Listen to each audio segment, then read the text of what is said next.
Salam hörmətli müəllimlər və əziz abituriyentlər. Belə bir maraqlı məsələmiz var.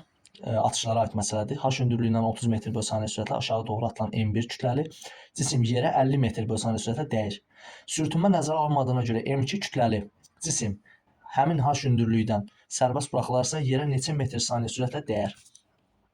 Gəlin əvvəlcə M1 kütləli cismin yerə dəymə müddətini tapaq. Onun üçün biz yaza bilərik ki, V bərabərdir V0 plus GT.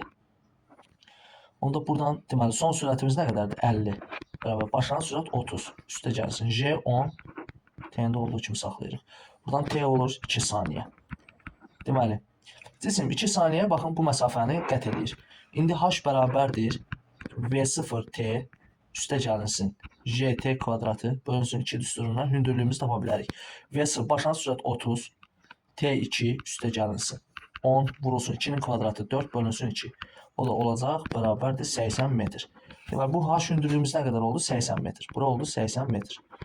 Deməli, 80 metr həmin hündürlükdən, 80 metr hündürlükdən ikinci cisim sərbəst buraxılır. Sərbəst düşən cisim üçün biz yaza bilərik ki, deməli, H bərabərdir JT kvadratı böl 2.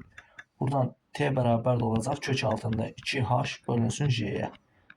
80 deməli, olur nə qədər? 2 vurulsun 80 bölünsün 10, o da bərabərdir 4 saniyə. Deməli, cisim 4 saniyə, baxın, bu ikinci cisim 4 saniyə gəlir yerə çatır, bura dəyir.